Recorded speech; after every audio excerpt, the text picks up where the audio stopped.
Fala galera, Xande aqui do canal Xande Gamezone, trazendo mais um vídeo de Genshin Impact. E vamos finalizar aqui a história do Albedo. Bater mais um bate-papo com ele. O que vocês acharam dessa missão? Fala aí pra mim que daqui a pouco eu vou trazer a última parte da gincana. Já se inscreve aí, em breve vão chegar a 1000 inscritos, me ajuda nisso. Bora pro vídeo e vamos lá.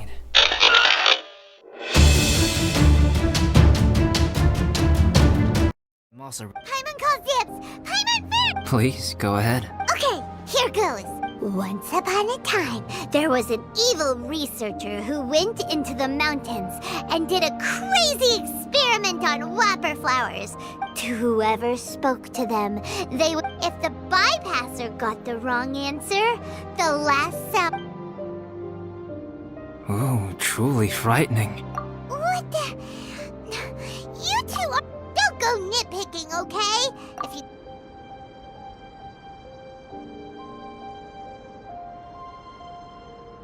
In other words, the whopper flowers would ambush and then completely replace their victims. And then what? Go back to where the person lives? Enter their home? Paimon made up this story. It's a good story. Oh, may I read it? What for? Yes. You've got a real mean streak, Albedo. Mine is a little longer than yours. A great alchemist once created Subject 1. Subject 1 was her proudest achievement, and successfully blended into humans. However, unbeknownst to Subject 1, the alchemist had tried the same experiment many times before. Subject 2 was one such failed experiment.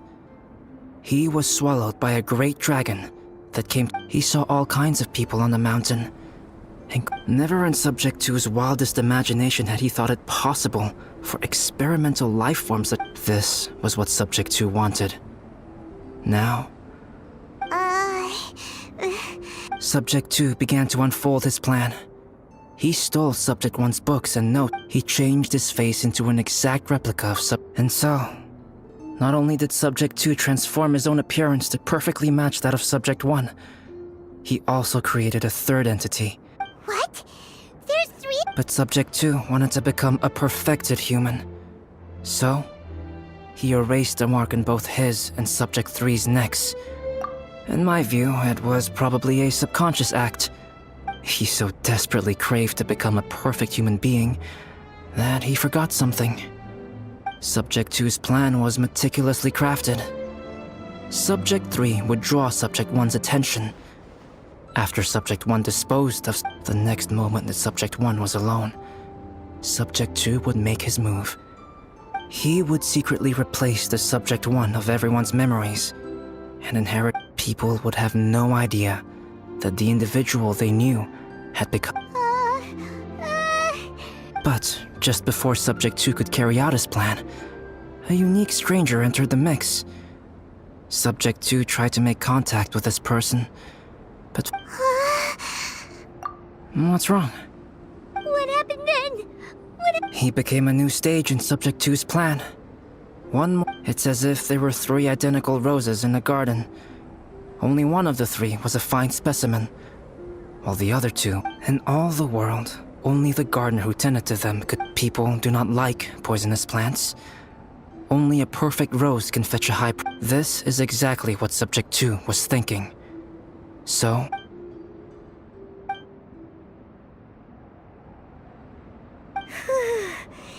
That was intense! So what happened after... fortunately, it is just a story. And even in this story, Subject 2 did. Monsters mutated with Durin's power and blood are also creatures of Rhine-daughter. I'm glad to hear that. It's okay. I know what I am. The only thing is that sometimes, as beings who set foot in this world, is creation an arrogant act? If it is, then nothing special. Whenever I think about it... Poor Albedo. Hello? Traveler? Hey! Is that Am? Thought we might find you here. We're here to deliver a message from Cyrus. There's gonna be a big event down at... Winter camp is nearing its end. Apparently, even provisional instructors are required to attend. Looks like we need to go, Albedo. Then I won't keep you. Don't worry about it. There have been no issues getting up... Is everyone ready? Let's not...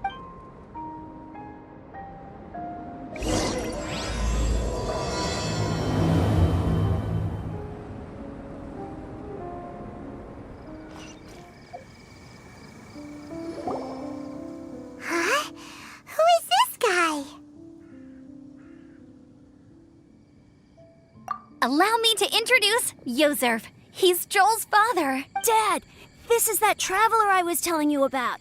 The traveler's helped me out loads in— Joel has told me everything about you. Wow! Wait a second.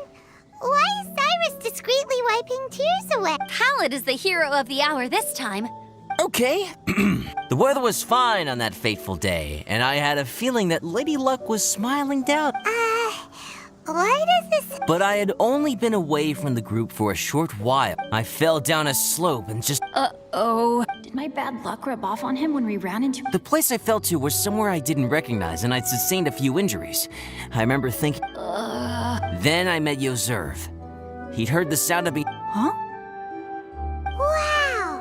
So it was I thought he must have been someone from the Adventurers Guild here for the event, but after a few words of conversation, it was clear that he was having memory. The temperature was freezing, and there was no time to deal with all that there and then. We got back to the camp, ran— My memory has still not fully recovered, but Joel and his mother, they are the only ones that— Daddy. Daddy's right here, Joel. Yozerf! Don't you remember the poor princess feeding the foxes? I'm sorry. I have no recollection. I woke up and found myself covered in blood. My things were gone, and I crawled into a cave and settled in for a slow recovery. Dad. I'm all right now, Joel. Oh, this is good. This is— You know what, though? I definitely think my luck got worse after— I knew it. No. I just meant if it weren't for you. Besides, we got back safely, didn't we? So don't blame— Palette. What? Huh? Am I? Oh, yeah. I want to say thank you. You all helped look after me, and I will always— But I guess I can't take the snowman with me, or it'll melt once it leaves dry. Oh, I can help with that. One moment. Huh? Here, take this. It's powdered rime. Just add it to your snowman. Wow! Dad, I have an How can I ever repay you all? Thank you all. Dad, I want to go Okay. Very well, very well. It's time for Pallet and I to have another discussion concerning his breaches of adventure. Huh?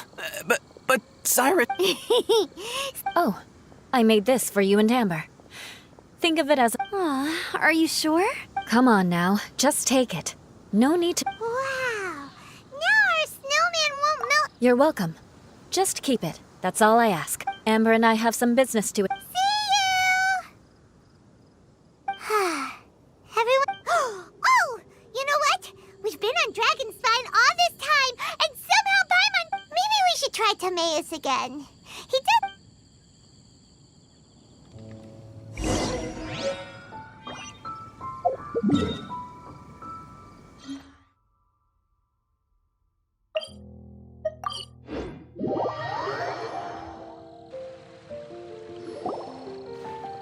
Timaeus!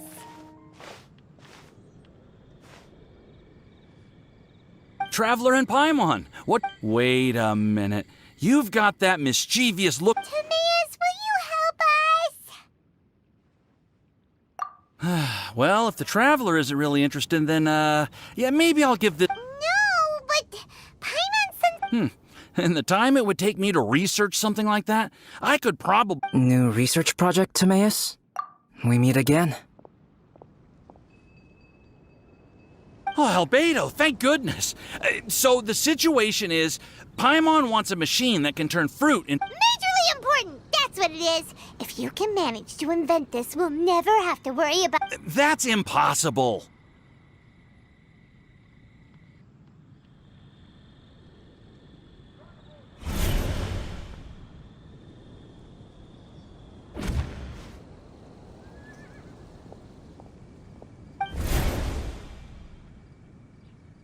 Turning fruit into juice is not hard, but keeping it fresh is more— Right, Traveler?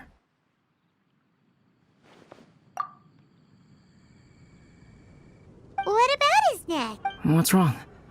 Is there some— From the look on your face, it's as if you thought I just played a— Albedo, You were saying, how do you stop fruit from going... Well, one way would be to bury your fruit on Dragonspine, where the snow never...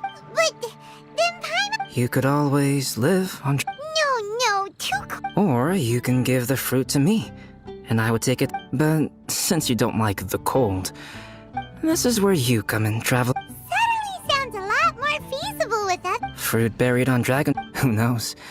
Me... No, then Paimon left. Oh? Well, I don't think being a gardener...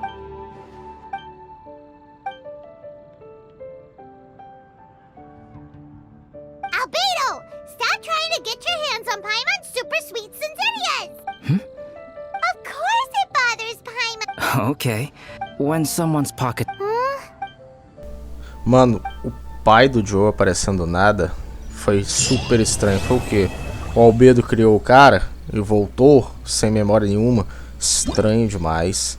Essa do Albedo brincar de esconder a marca dele e aparecer a hora que bem entender que mostrava que era o real, que era o falso, muito esquisito. Diz aí o que você achou nos comentários, beleza? Um forte abraço do Xande. Até o próximo vídeo. Falou!